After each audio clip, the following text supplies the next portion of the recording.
माता बगलामुखी के स्वरूप हम लोग इस पे पर्यालोचना किए हैं पिछले बार। उनके पीठ, उनके बारे में, उनकी सूक्ष्म स्वरूप के बारे में आप लोगों को पता करना। हमारा इस बार का विषय जो है वो थोड़ा सा अलग अलग है, मतलब कई सारे डिविजन्स और ये सब डिविजन्स के बारे में आप लोगों को बहुत इन डेप्थ नहीं जाने की जरूरत है, इसीलिए मैं बहुत इन डेप्थ में नहीं जाऊंगी।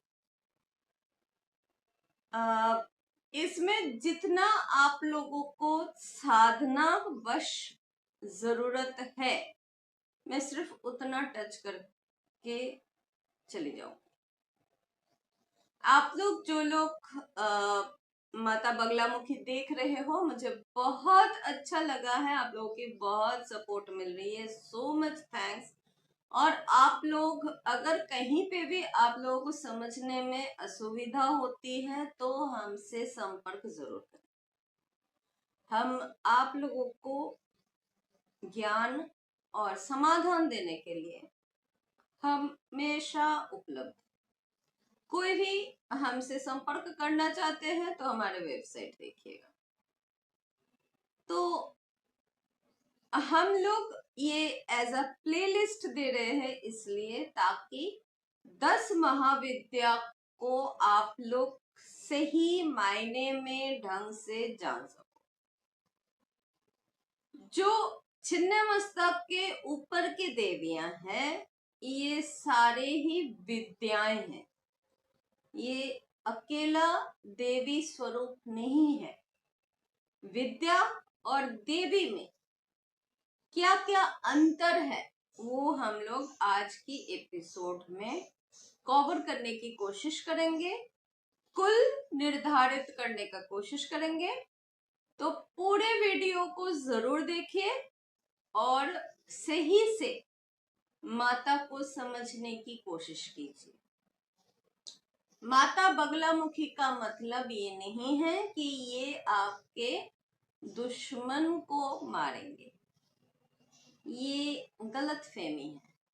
माता को जो आप लोग सोचते हो स्तंभन करने वाली है, माता पैरालिसिस कर देती है दुश्मन की, यहाँ पे दुश्मन आपके खुद के आंतरिक सत्ताएं हैं, ना कि बाहर की कोई जीव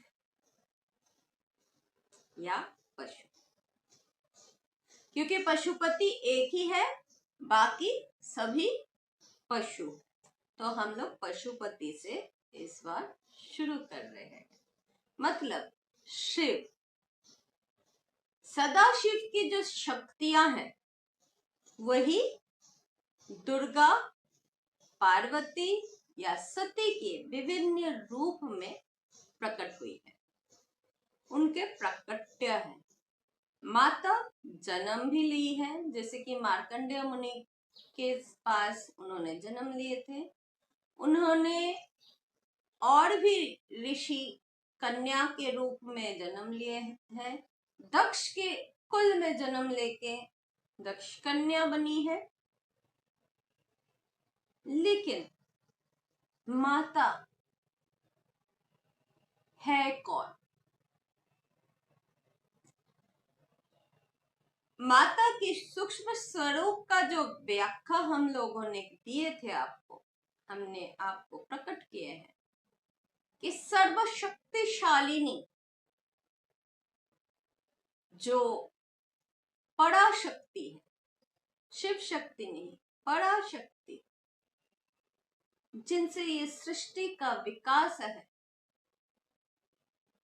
अगर हम लोग देवी भागवत को सामने रखते हैं तो देवी भागवत कहते हैं कि यहाँ तक कि ब्रह्मा विष्णु महेश, ये जो 3 देवों को सृष्टि संरक्षण का कार्य सौंपा गया है, ये सौंपने वाली भी वो पराशक्ति, पर ब्रह्म महामाई है।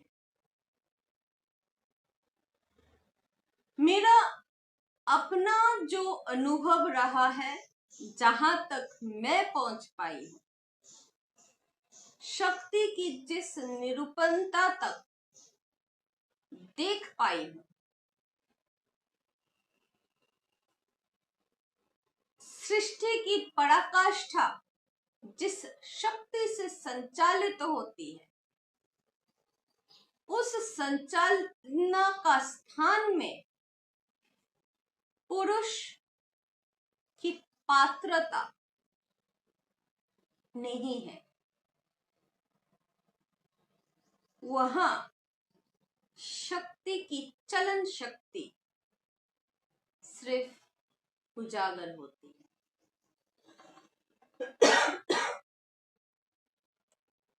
जहां मैं बोल रही हूं कि शक्ति की चलित शक्ति, वहां कोई भी पुरुष रूप में या पुरुष काया में प्रवेश अधिकार नहीं।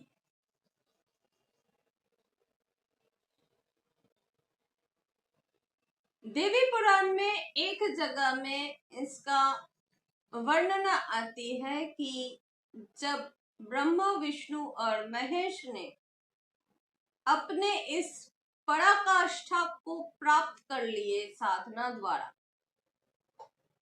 तो वो लोग देखने गए थे कि सृष्टि की चुरा में बैठे कौन है, पर वहां उनके प्रवेश पुरुष रूप से नहीं हुआ।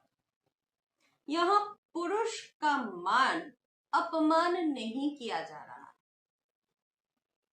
पुरुष पात्र है और जो शक्ति है, मतलब स्त्री जो है, वो उसकी शक्ति है। पुरुष को बल शक्ति देती है। इसलिए जो हमारे व्याख्याकार हैं, उन्होंने जब व्याकरण का सृष्टि किए हैं, तो जितने भी शक्तियां हैं वो स्त्रीलिंग में है, और जितने ही कर्म अधिकार है, पात्रता है, वो पुरुष है। एक के बिना दूसरे नहीं है, दूसरे के बिना दूसरा नहीं है। तो यहाँ पे मैं कोई पुरुष और स्त्री का जेंडर बायस नहीं कर रही हूं। मैं आपको ये समझा रही हूं दैट सनातन धर्म में जितना जेंडर इक्वालिटी है, इतना शायद जेंडर इक्वालिटी भी है एंड जेंडर न्यूट्रलिटी भी है, इतना शायद आज तक हम लोग आज 2025 पे खड़े हैं, हमारी मानसिकता अभी तक वहां तक पहुंच भी नहीं पाया है। आज भी नारी को भोग्य वस्तु कहा जाता है और नारी को इसी दृष्टि से देखा जाता है। समाज के नारी का मान सचमुच कितना है, ये समाज के हर एक नारी अपने जिंदगी में कभी ना कभी समझ पाई है, चाहे वो किसी भी रूप में क्यों ना समझी हो, बेटी होके, बहन होके, स्त्री होके, या संपूर्ण तरीके से एक नारी रह गई। ये हमारे पृथ्वी का सबसे ज्यादा घिनौनी सच है। इसको कुछ धर्म पर्दे के अंदर रखते हैं और कुछ धर्म खुले मायने में उनको सिर्फ और सिर्फ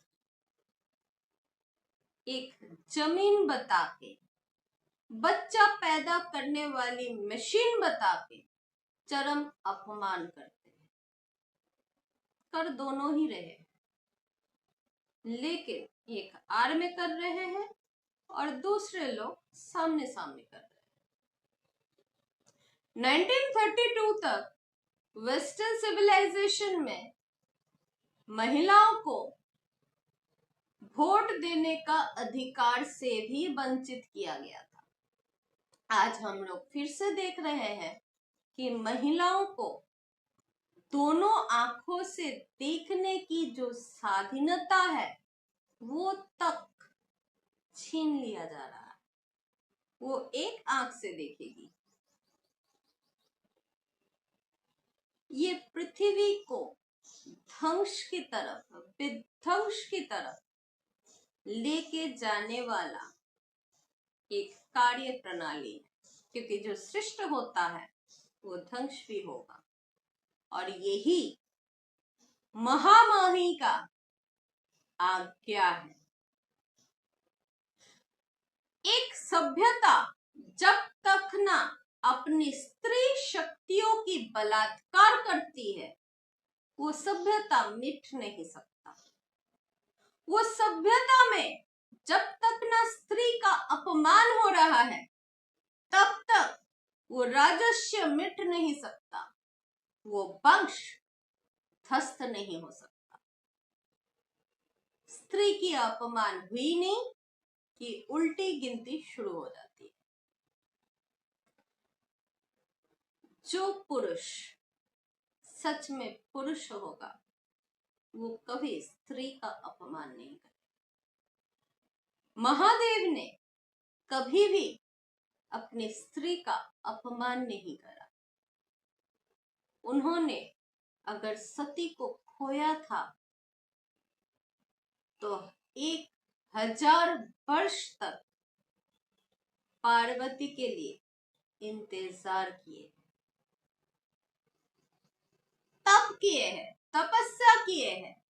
लोग कहते हैं ना कि पार्वती जन्म लेने के बाद 100 साल तक महादेव के लिए स्तुति की है, तो महादेव ने पार्वती के लिए 1000 वर्ष तक स्तुति की है। ये है दोनों का प्रेम। ये होता है एक के लिए दूसरे का अनुभव। क्योंकि महादेव जानते थे कि महादेव कितनी शक्ति रहित है। पार्वती जब वापस आती है तो उनकी शक्तियां वापस आती है। इसलिए शक्ति की पूजा में सती का 10 रूप, जिसको महाविद्या कहलाई है, उनके साथ साथ इसी 10 रूप का 51 हिस्सा नारायण ने अपने हाथों से किया। अपने ही बहन की शरीर की टुकड़े कर दिए थे उन्होंने। इस सृष्टि में शक्ति की समष्टि नहीं बन सकती। अगर समष्टि बनती है तो उस शक्ति का विध्वंस ऐसे ही उनके पिता के जैसे, आप कह सकते हो सच में पैट्रियट्स क्यों कहा जाता है? दक्ष क्या थे? दक्ष अपने अहंकार में, अपने दंभ में चूर हो गए थे। वो खुद को, क्योंकि वो मनु थे, मतलब उस समय का जो व्यवस्था करने वाला, जैसे हमारे यहाँ पे जो लॉ मिनिस्टर है उसको मनु बोलेंगे, तो वो मनु थे उस समय का। तो लॉ मिनिस्टर हुए तो समाज किस कानून के अंतर्गत रहेगा, ये बोलने वाला शिव को भांगी बोल दिया। और माता ने अपने पति का ये अपमान सह ना सकी। जब एक ही शरीर के अंदर इतना ज्यादा शक्ति होती है कि सोचो, वो 10 अपना ही 10 रूप निकाल सकती है, और 10 के 10 रूप अपने आप में सब प्रतिष्ठित है। ऐसा एक भी रूप आप दिखा दो जो अपने आप में प्रतिष्ठित नहीं है, अपने आप में संपूर्ण नहीं है। चाहे प्रथम विद्या काली देख लो, चाहे षष्ठ विद्या त्रिपुरा सुंदरी देख लो, और चाहे छिन्नमस्ता के बाद की जितने भी देवियां हैं सबको देख लो, सब अपने अपने जगह में सुप्रसिद्ध संपूर्ण शक्तियों की अधिकारिणी है। तो एक शरीर में उतना तेज ये पंच तत्व के शरीर धर नहीं सकते। ये पंच तत्व की शरीर माता की एक रूप की तेज नहीं धर सकती। ये जो कहते हैं ना कि काली आ गया, काली जिस दिन सचमुच हल्का सा छू भी लिया ना, उस दिन जल जाओ। आसान नहीं होता है देवी को अपने अंदर बसाना, खुद को जलना पड़ता है। सती की जितना दाह हुई थी ना, उतना तेज अपने अंदर समाना पड़ता है, तब जाके देवी का इतना भी अंश बन सकते हैं। हालांकि हम लोग क्योंकि उसी कण से पैदा हुए हैं, क्योंकि जो लोग स्त्रियां हैं वो उसी कण की, जिसको महादेव ने फूंक मार दिए थे, हम वो कण है। तो उनकी एक अंश हम जरूर है, लेकिन उनकी शक्ति को अपने इस पंच तत्व के शरीर में धारण कर पाना, मानव रूप से देवी रूप में पहुंचना, सचमुच पूरा जीवन की साधना लग जाती है, पर्याप्त नहीं होता है। तो चलते हैं शिव की इन शक्तियों के बारे में जानकारी लें। आप लोग 10 महाविद्या जानते हो, महाकाली, तारा, षोडशी, छिन्नमस्ता, भुवनेश्वरी, भैरवी, बगलामुखी, मातंगी, कमला, धूमावती। इनके जो शिव है वो भी महाकाल, अक्षय, पंचमुख शिव, त्रंबक शिव, कवंत शिव, दक्षिणामूर्ति, काल भैरव, एक मुख महारुद्र, मातंग एवं सदाशिव। धूमावती महादेव को धूम की अवस्था में रखते हैं कि इसलिए उनकी कोई शिव नहीं है कहलाते हैं, लेकिन उनका शिव जो है वो धूमावती की ध्रुव है। कहीं कहीं उनको ध्रुवलोचन कहा गया है, लेकिन ये ध्रुवलोचन महादेव नहीं है, ध्रुवलोचन कोई और था।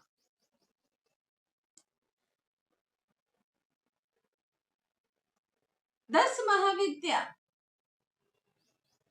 महाविद्या संप्रदाय में महाभारत से भी प्राचीन है, मतलब महाभारत काल से पहले हो रखा है।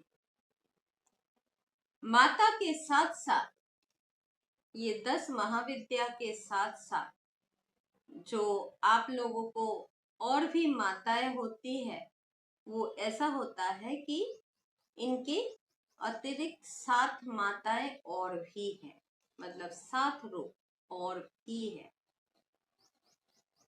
जिनको हम लोग बाराही, माहेश्वरी, कौमारी, वैष्णवी, चामुंडा और लक्ष्मी के नाम से जानते हैं।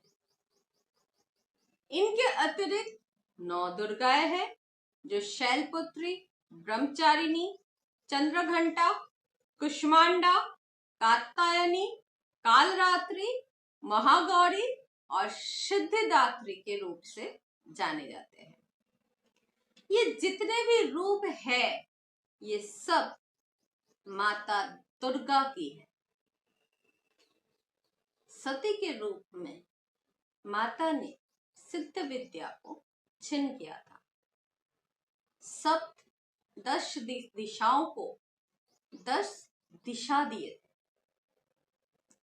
महादेव जब पुरुष पलायनरत होता है, मतलब आप इसको ऐसा मत सोचना कि महादेव पलायन कर रहे हैं, नहीं। जब पुरुष के पौरुष हार जाती है, जब अकेला पड़ जाता है, जब उसको कुछ सूझ नहीं रहा है, तो शक्ति 10 दिशाओं से उनको घेर के खड़ी हो जाती है कि 10 दिशाओं में उस पुरुष का वो ढाल बन जाती है। ऐसा ही तो हमारी सृष्टि में भी होता है। हमारे दैनंदिन जीवन में आप बहुत समय देखोगे कि पिता शायद थक गए, कर्म से, जिम्मेदारियों के भार से नुन्न हो गए। माता आके खड़ी हो जाती है एक गिलास पानी लेके। क्या हुआ, थक गए हो क्या? पिताजी के मुंह में चौड़े मुस्कान आ जाते हैं, ना तो बस पानी पिला दो, चाय मिलेगी क्या? ये जो बंधन है, इसी को शिव और शक्ति के मिलन कहा गया है, जो हम अपने घर में प्रतिनियत देखते हैं, जिससे एक लकड़ी, ईंट, चूना, सीमेंट से बना हुआ घर सच में घर बनता है। वो यही माता और पिता का जो जोड़ है, इसी से बनता है। इसको बनाए रखना दोनों के तरफ से, दोनों एक दूसरे के साथ जब तालमेल बैठाते हैं, तो ही जाके घर बना रहता है। और यही सबसे उत्तम आश्रम कहा गया है। हमारे सनातन जो धर्म है, इसमें वर्ण नहीं है, इसमें 4 आश्रम है। वैदिक काल से आज तक 4 आश्रम माना गया है, कहीं पे भी 4 वर्ण नहीं दिखेगा। जो वर्ण है, वर्ण प्रथा है, ये बाद महाभारत बाद का है। उसके भी बाद कम से कम 500-600 साल बाद हम विभाजन देखते हैं। उससे पहले आपको विभाजन नहीं दिखेगा। आप कहते हो ना दलित, राम ने केवट को दलित माना था क्या? उनको तो दोस्त माने थे, तो दलित कहां से आ गया? मैं कुछ दिन पहले एक पोस्ट देखा था, मुझे लगा था ये आप लोगों के साथ शेयर करूं। सनातन धर्म में कोई दलित नहीं है। ये जो दलित शब्द है, ये दलित शब्द ब्रिटिश एरा में आया है। शब्द को सोचना, क्योंकि शब्द ब्रह्म है। और उस वक्त ब्रिटिश के आंखों में सारे भारतीय दलित थे, सारे कुत्ते और भारतीय एक ही हिस्से में आते थे, और उनके घरों में इनके घुसना मना था। बकायदा बोर्ड लगाया जाता था, Indians and dogs are not allowed. तो जो लोग ये विभाजन की काम करते हैं, उनको सोचना जरूरी है। माता की पाठ में, स्तोत्र, बगलामुखी पूजा में अकेला स्तोत्र पाठ का ही मान्यता है। इनके पूजा में कोई यंत्र नहीं है। अगर यंत्र होगा तो या तो श्री यंत्र बैठाया जाता है। श्री यंत्र के अंदर जैसे श्री विद्या है, वैसे ही श्री यंत्र के अंदर 33 कोटि देवताओं की बास है, यानी कि 33 अलग अलग टाइप्स के देवताओं की बास है। माता की उपासना करने पर ये जो मारण, मोहन, उच्चाटन, वशीकरण, स्तंभन और विद्वेषण आदि होती है, इन क्रियाओं की जो सिद्धि प्राप्ति की जाती है, ये किसके ऊपर होना चाहिए? ये साधक अपने मैल को मारण, मोहन, उच्चाटन करते हैं।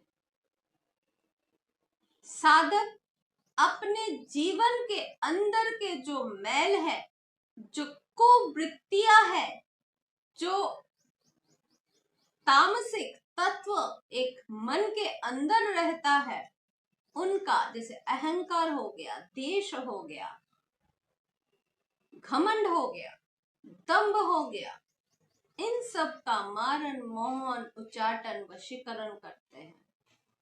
मंत्र का भी होता है ये। अगर आप मारण करना चाहते हो मंत्र का, तो मारण मंत्र से मंत्र को पकड़ा जाता है, ताकि वो मंत्र जब आप सिद्ध नहीं हो पा रहे हो तो उसके ऊपर वशीकरण करते हैं। आप जब साधक हो, आपको एक मंत्र पकड़ में नहीं आ रहा है, माँ का रूप पकड़ में नहीं आ रहा है, मान लो गुरु ने आपको बोला है 9 लाख जप करो, आप ढंग से 9 लाख जप भी कर लिए, फिर भी मंत्र आपके आंखों के सामने नहीं आ रहा है, तो उसका उच्चाटन किया जाता है, उसका वशीकरण किया जाता है। अगर फिर भी नहीं हो तो फिर 9 लाख जप करना पड़ता है, फिर भी नहीं हुआ तो उच्चाटन करो, फिर 9 लाख जप करो, अगर फिर भी नहीं होता है वो मंत्र सिद्ध तो वशीकरण करो। इसका एक पर्टिकुलर रूल्स है और ये गुरु आज्ञा में ही किया जाता है। और वहां ये नहीं बोल सकते कि मैंने तो इतना जप किया लेकिन कुछ भी तो नहीं हुआ। कुछ नहीं हुआ, तुम्हारे संस्कार के कारण नहीं हुआ, तुम्हारे कर्मों के कारण नहीं हुआ। वहां बगलामुखी का सहारा लिया जाता है कि माता नहीं हो पा रहा है, हमारे भीतर बैठे जो दुश्मन बैठे हुए हैं, हमारे जो शत्रु है, जो आप तक पहुंचने नहीं दे रहा है, उसका आप स्तंभन कर दो, तो जाके स्तंभन हो जाता है। इनके पटल, स्तोत्र, कवच, किलक, हृदय, हृदय की स्तोत्र, सहस्र नाम स्तोत्र, सतनाम स्तोत्र, पीताम्बर उपनिषद, ब्रह्मास्त्र मंत्र, उसके बाद बलिदान, नित्य अर्चन, जप, ध्यान, षोडशोपचार एवं मानस उपचार पूजन। अगर इतने में नहीं होता है तो जंत्र का पूजन और अंग मार्जन किया जाता है। माता के पूजन में सर्वप्रथम काम आता है हवन का। यहाँ पे जो सामग्रियां यूज होती है वो ज्यादातर जैसे कि मधु, लाज, धूत्र, मनोसिल, लेप, धाशन की दूध, शर्करा मिश्रित दूध, दही, मतलब पंचामृत, ये बगला का अष्टमी विद्या का साधन है। इस अष्टमी विद्या को जैसे कि कृष्ण पक्ष की अष्टमी या शुक्ल पक्ष की अष्टमी विधि में साधक अपने गुरु के सानिध्य में रह के इसका अर्चना करते हैं। और गुरु अगर उस शक्तिशाली है तो एक ही हवन में आपको माता बगलामुखी के सामने खड़ा कर सकते हैं, इतना कुछ की जरूरत भी नहीं होता है। तो ये हो गए माता की विशिष्ट संख्या, उनकी शक्तियां और उनकी भेद। अब माता का कुल मतलब शक्ति की कुल 2 कुल है, सबको पता है, श्री कुल और काली कुल।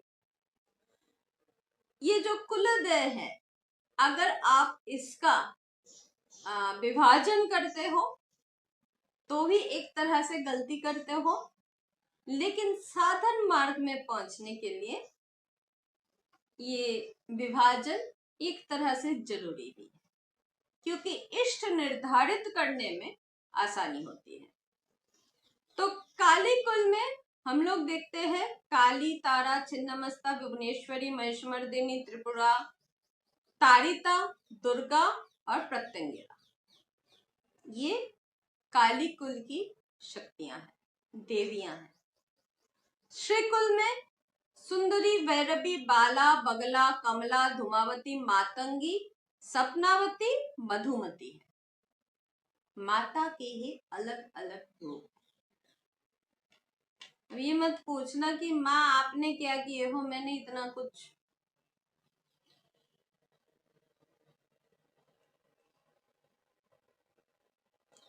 अगर इन सब का साधना आप अलग अलग तरीके से करने जाओगे तो आपके जीवन छोटा पड़ जाएगा, माता के ज्ञान अधूरी रह जाएगी।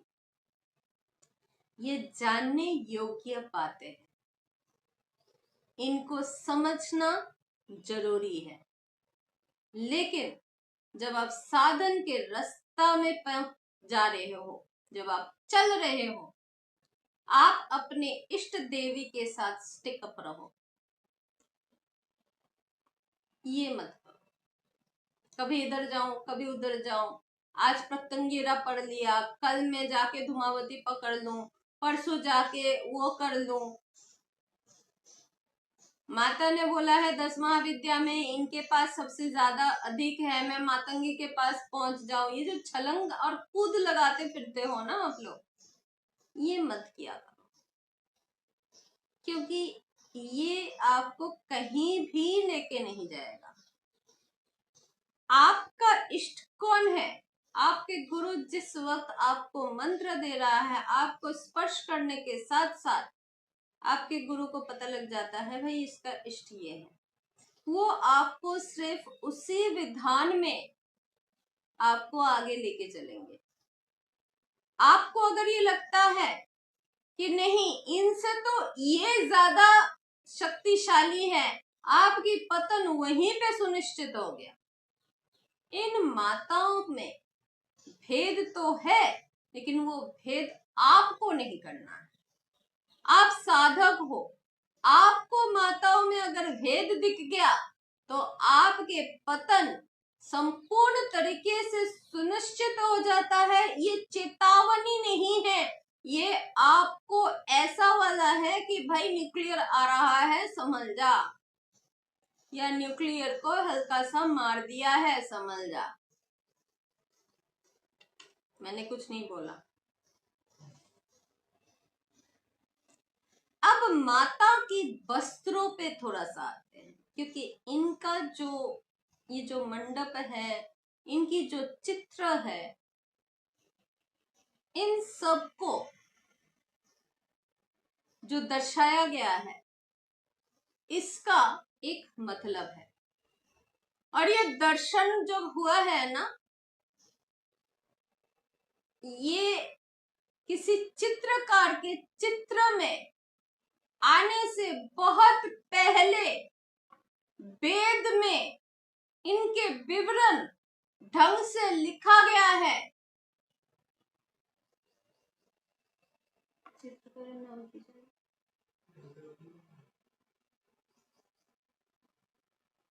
3455।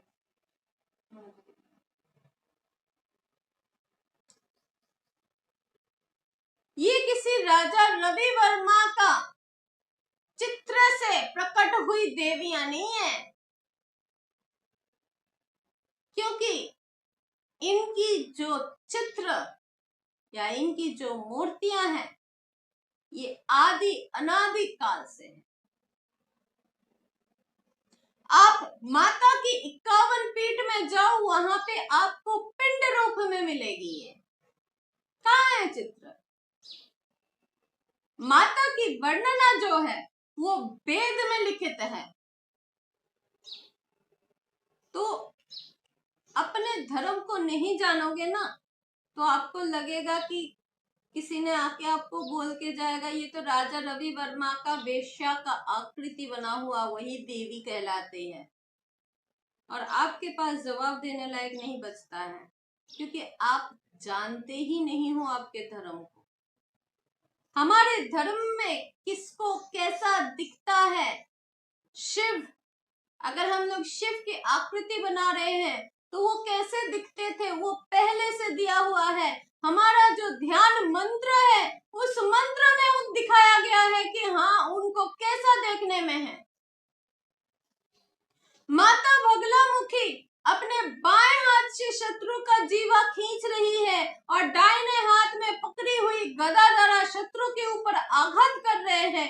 ये उनकी ध्यान मंत्र है। हमारे यहाँ पे मंत्र बताती है कि हाँ माता कहाँ कैसे दिख रही है, देखो ये ध्यान मंत्र में दे रही हूँ। यहाँ पे माता कैसी दिख रही है वो लिखी हुई है। तो यहाँ पे क्या राजा रवि वर्मा आके उनका बना रहा है? और ये सारे चीज आज के जमाने के यूट्यूबर, इंस्टा, सोशल मीडिया इसको पॉलिफरेट कर रहा है।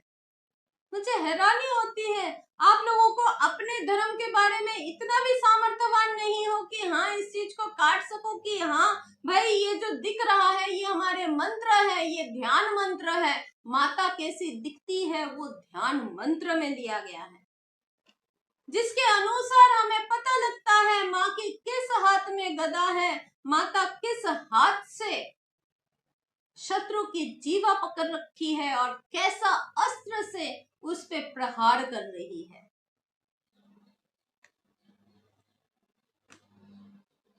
माता की तंत्र अधोषित जो चूड़ामणि है, तंत्र चूड़ामणि में जो व्याख्या है वहां पे जो ध्यान है, जो कामाख्या रहस्य में ध्यान लिखा गया है वो दिया हुआ है। वो बताया जा रहा है कि हाँ वहां पे क्या लिखा हुआ है, माँ के स्वरूप क्या है, माँ को देखने में क्या कैसा है, माँ का जो क्रम है वो कैसा है।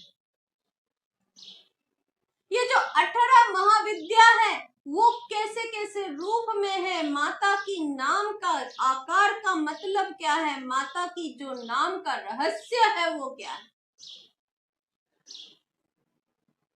माता की नाम की एक रहस्य है बगला।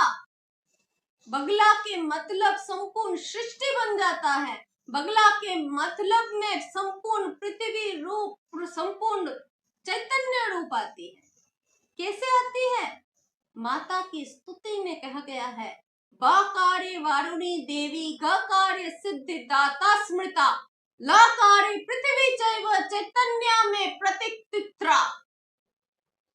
मतलब बाकार के मतलब वारुणी देवी है, गाकार सर्व सिद्धिदायिनी देवी है, लाकार पृथ्वी रूपिणी है और चैतन्य स्वरूपिणी है। बाकी की आकार एक मात्रा वो चैतन्य स्वरूपिणी है। ये है बगला की संपूर्ण मतलब, ये उनके नाम की रहस्य है। ये हमें कहां से पता है? उनकी स्तुति में ये है। उनके नाम के रहस्य की जो स्तुति लिखा गया है वो इटसेल्फ दर्शाता है, वो किसी के चित्रकार का मानसिकता नहीं है। उनके जो विभाजन है माता की विभाजन जैसा है, काली तारा छिन्नमस्ता भुवना महिषार्दिनी त्रिपुरा तारिता दुर्गा विद्या प्रत्यंगिरा तथा। ये मंत्र है, ये उनकी ध्यान है, ये श्रीकुल का महाविद्या का ध्यान है। ये निरुक्त तंत्र में लिखित है। ये कोई आके आपको वैसे ही अपने मन से लिख दिया ऐसा कुछ नहीं है। ये हमारे स्क्रिप्चर से है, ये हमारे धरोहर है, ये हमारे एसेट्स है। इसी में भाव तंत्र जो है वो अलग से बोलते हैं, क्योंकि काली कुल का साधना दिव्य भाव और वीर भाव द्वारा करा जाता है। श्री कुल की साधना, आप ये जो बोलते हो ना कि काली कुल में अलग है, अब देखो आपको पट्टी पढ़ा दिया गया, आपको किसी ने आके बहलाया दिया, आपने पढ़े नहीं, आपको संस्कृत आती नहीं, आपने सोच लिया। अब एक्सप्लेनेशन सुन लो। संस्कृत में स्त्री कुल की साधना पशु भाव, वीर भाव और दिव्य भाव तीनों भाव से संभव है, लेकिन काली कुल में सिर्फ और सिर्फ दिव्य भाव और वीर भाव ही संभव है, पशु भाव नहीं है। लेकिन श्री कुल को आगे ले जाने के लिए किसी एक ने खड़े होके आचार्य ने बोल दिया नहीं, आप सब ने काट के बोल दिया नहीं। नारायण ने तो नहीं किया था, तुमने देखने गए थे नारायण ने क्या किया है, वो तो स्क्रिप्चर में लिखा हुआ है नारायण ने क्या लिख करके गए हैं, उसको तुमने छुपा दिया क्योंकि आधा तो जल गया है। तो मेरा मुंह का वचन ही श्रेष्ठ है। कभी न कभी काल में जब वो शक्ति आती है और शक्ति खुद को दोबारा से विमोचन करती है, तो वो अपने प्रतिष्ठा करने के लिए जोर के भाषण में बोलती है, लिखित है देख लो, तुम्हारे बोलने से कुछ नहीं होता है, वेद में लिखा हुआ है। अगर संस्कृत नहीं आता है तो कोई ऐसा भाष्यकार आके खड़े हो जाते हैं जो आपको आपकी भाषा में समझाने में सामर्थ्यवान बनते हैं। वो उद्घोष करते हैं कि नहीं, वेद कहती है कि काली कुल की साधना में दिव्य भाव और वीर भाव है और श्री कुल के साधना में पशु भाव, दिव्य भाव और वीर भाव है। तो पशु भाव किस में है? जितने भी श्री कुल की देवियां है, मैंने कुल की अभी अभी आपको वर्णना किया है, इन सब में पशु भाव की विधि है। इन सब को बलिदान आवश्यक है, नहीं तो मंत्र जागृत नहीं कर पाओगे। मंत्र में बलि कौन सा दोगे ये आप पर निर्भरशील है। आप अगर मानस पूजा कर रहे हो तो आप आराम से अपने मन की जितना मैल है वो बलि चढ़ा सकते हो। हम लोग चढ़ाते हैं, हम लोग रोज हवी है, हम तो सन्यासी हैं, हमारे यहाँ तो हवन रोज होता है, आपको सबको पता है। हमारे हवन क्या होता है, हम लोग मानस करते हैं। माता चैतन्य रूपिणी है, यहाँ तक पहुंचने के लिए जो डेप्थ चाहिए पहले उसको अपने अंदर जागृत करो, उस पात्रता को लेके आओ। जब तक शिव नहीं बनोगे शक्ति को धारण करने की पात्रता नहीं आएगी। और शिव बनने के लिए शब बनना आवश्यक है। शब जिसके अंदर भांड नहीं है, जिसके अंदर कोई भी ढोंग नहीं है, जिसके अंदर व्यभिचार नहीं है, मिथ्या नहीं है, जिसके अंदर अहंकार नहीं है, क्योंकि वो शव है, उसके अंदर कोई मैल ही नहीं है, तब जाके शिव बनता है।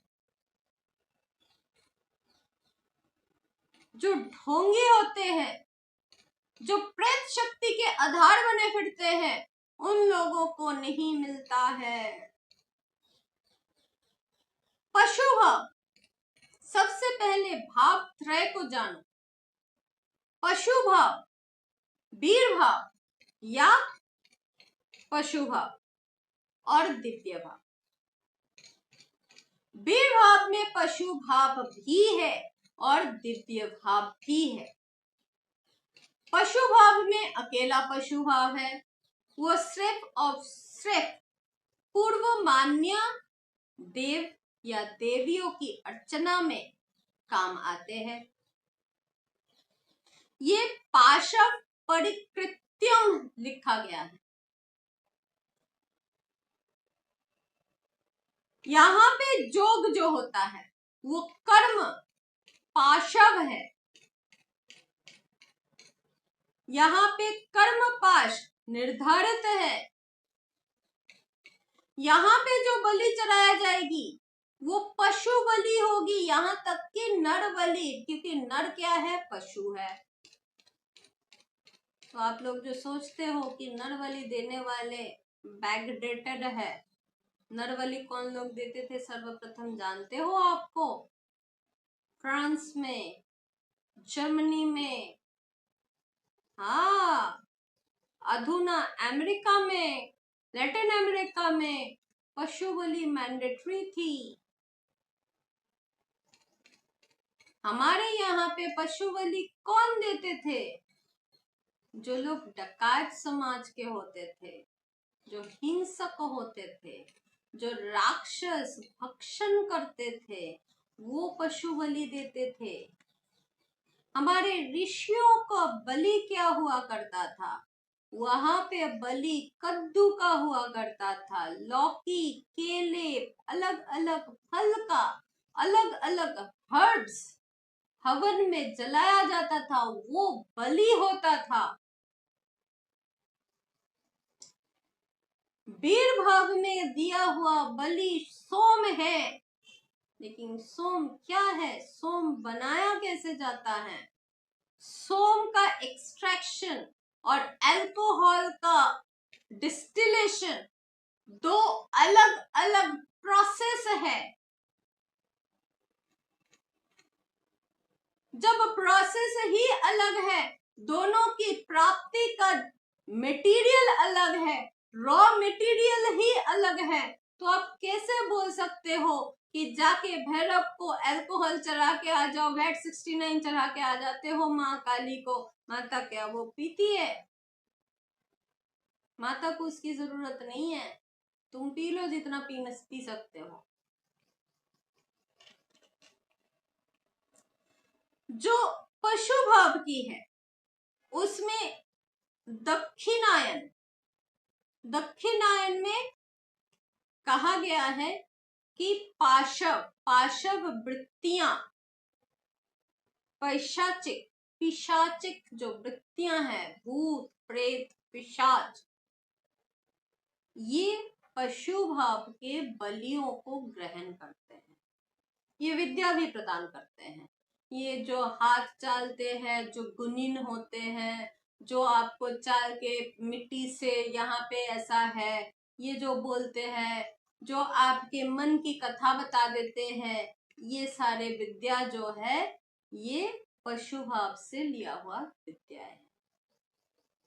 इसमें एस्ट्रोलॉजी नहीं पड़ती है।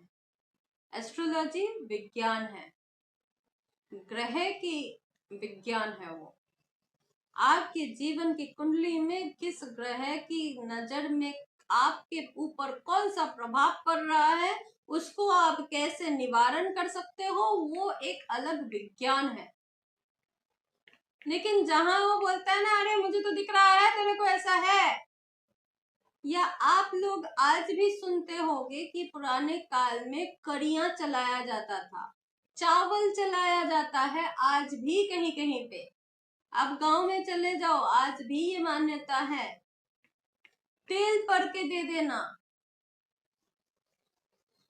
हम लोग तो, हमारे यहाँ पे, मैं गायत्री सिद्ध हूँ, तो मैं जो तेल देती हूँ उसमें सिर्फ गायत्री का जोश रहता है। जो जल होता है, जल में मंत्र धारण करने की क्षमता है। ये ब्रह्म विद्या में ही जल को किस तरह से आप एनर्जाइज कर सकते हो वो सिखाया जाता है, क्योंकि बगला विद्या के बाद गायत्री विद्या आसान हो जाता है। जो पश्चिमान्य है, पूर्व मान्य, दक्षिण मान्य है, पश्चिम मान्य, ऊर्ध्वमान्य है, ये अलग अलग मान्यता है, अलग अलग संप्रदाय है। ये कुलों की संप्रदाय कहा गया है। आप किस भाव में पूजा कर रहे हो, आप किस तरह से उनका पूजा कर रहे हो, इसके ऊपर डिपेंड करेगा कि आप कहां तक पहुंच पाओगे।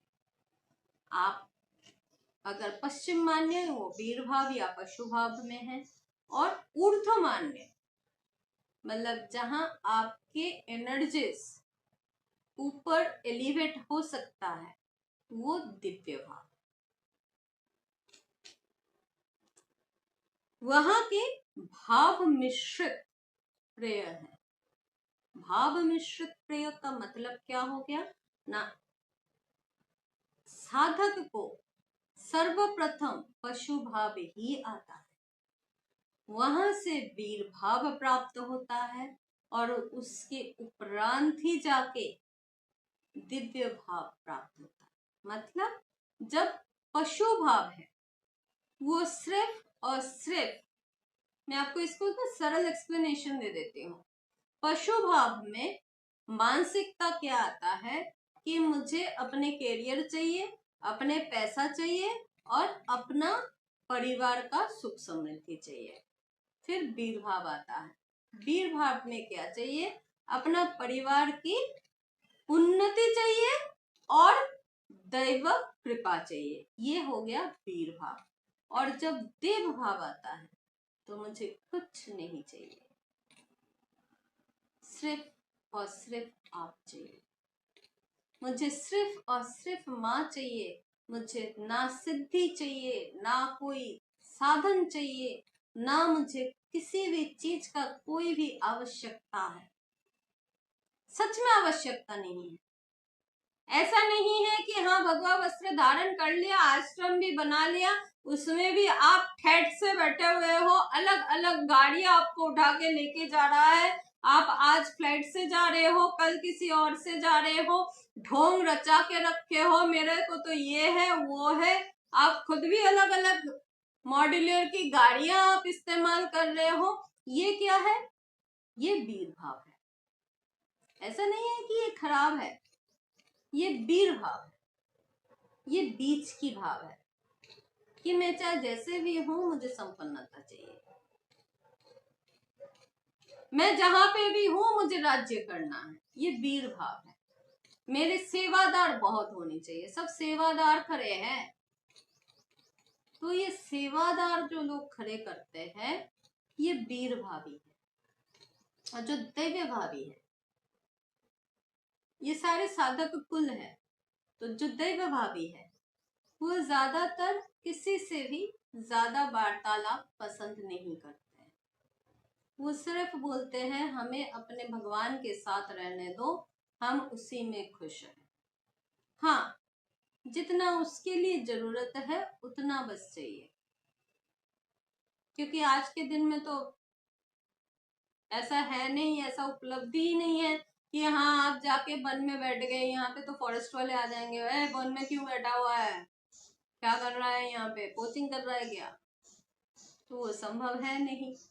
तो दैव भाव वाले कहाँ जाए, आज बल्कि पशु भाव वाले के लिए जगह है क्योंकि वो अपना कैरियर देख रहे हैं, वीर भाव वालों के लिए तो जगह ही जगह है, चाहे वो जहां पे भी चले जाए, लेकिन दिव्य भाव वाले के लिए कोई जगह ही नहीं बचा है। चलते हैं छोटा करके ही माता बगलामुखी की आविर्भाव में। माता बगलामुखी की आविर्भाव का जो कहानी है वो दो है। एक है माता बगलामुखी का स्वरूप जो है वो सती की क्रोध रूप है। माता देखने में कैसी है, वो गंभीर रूपिणी है,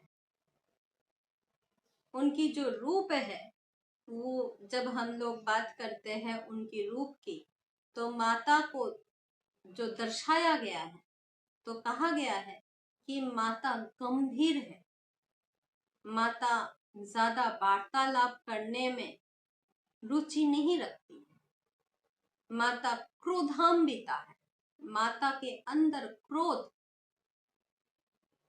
नेचुरल है, नॉर्मल है, ऐसी नहीं है कि वो सौम्य देवी है, वो सौम्य बिल्कुल भी नहीं, वो बिल्कुल ही थोड़ा सा हटके है।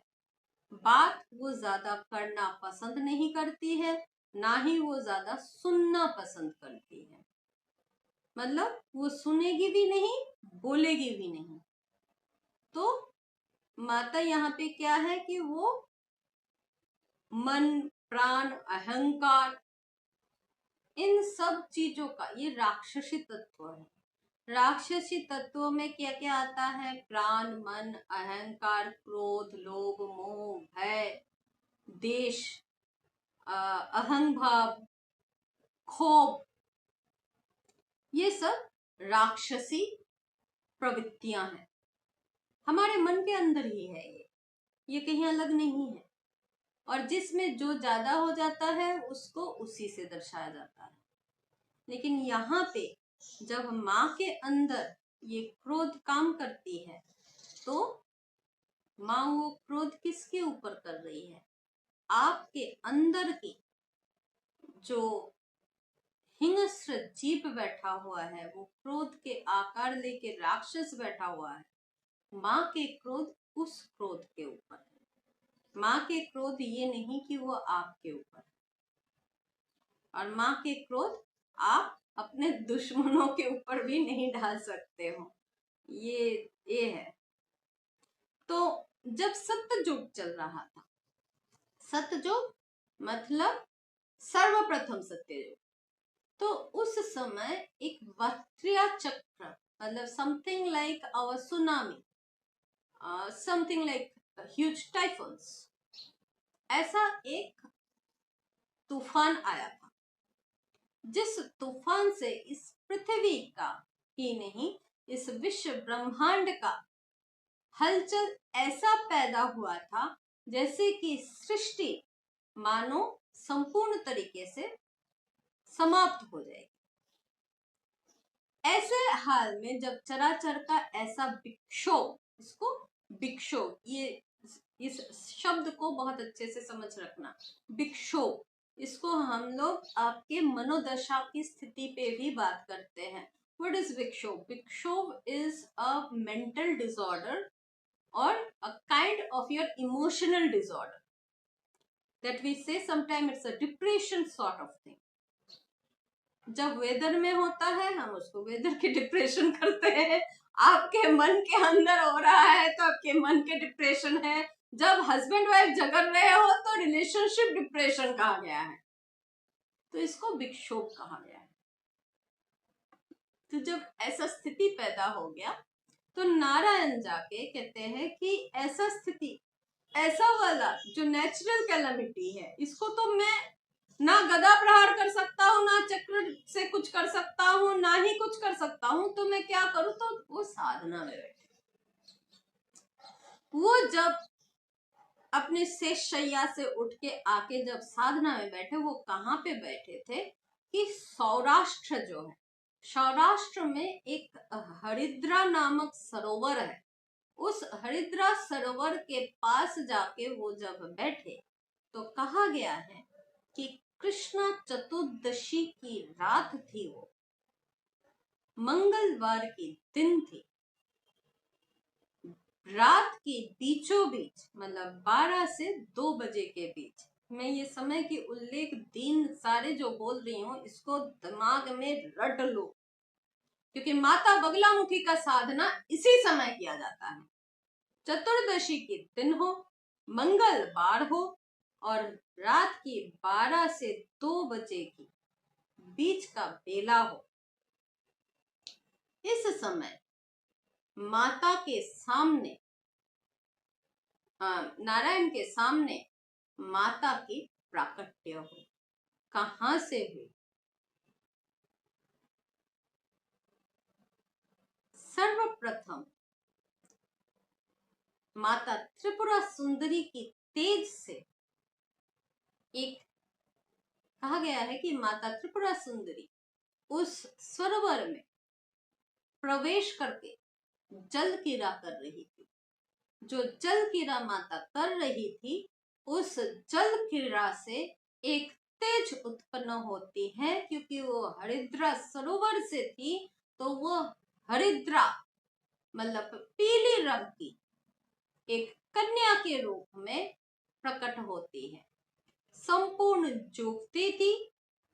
और इस रात्रि को वीर रात्रि कहा गया है, जहां पे पंच मकार की सेवित भगवान ने, पंच मकार से सेवित भगवान नारायण ने पंच मकार का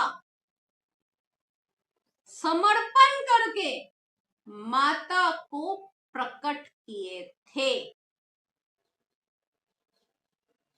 उस हरिद्रा रंग की सरोवर से निकलने के बाद वो संपूर्ण रात्रि उसी सरोवर में विलास किया था, निवास वहीं पे किए थे, तभी वो पीली रंग की दिखती है। अब पंचमकार का क्या आ गया? वैष्णव जी कुछ तो बोलो। यहाँ अवतरित जो देवी प्रकट हुई वो विष्णु को अपना संपूर्ण तेज दान करती है।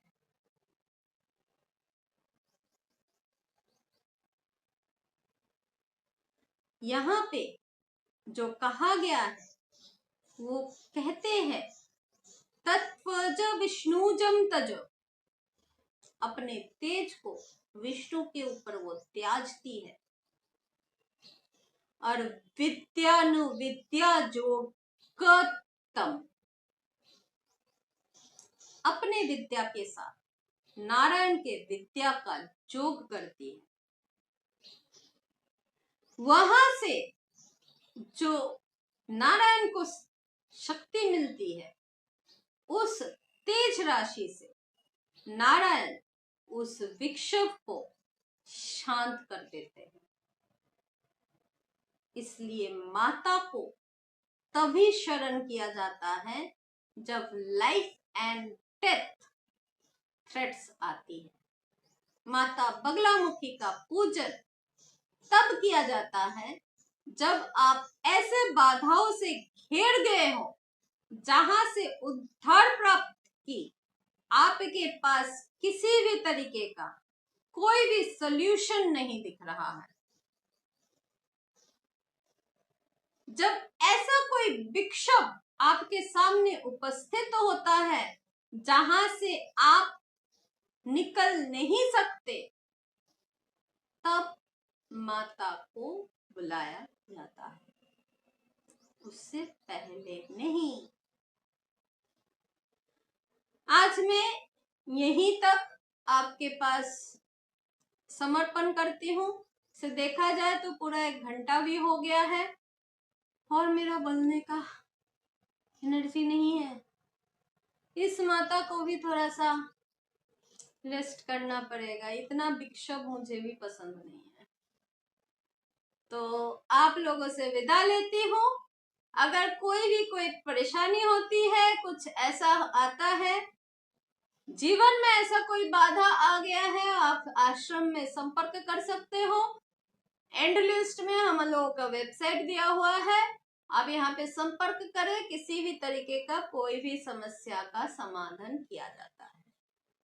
सबको मेरी बहुत बहुत प्रणाम नमस्कार के साथ आपके पास से विदा लेते हैं।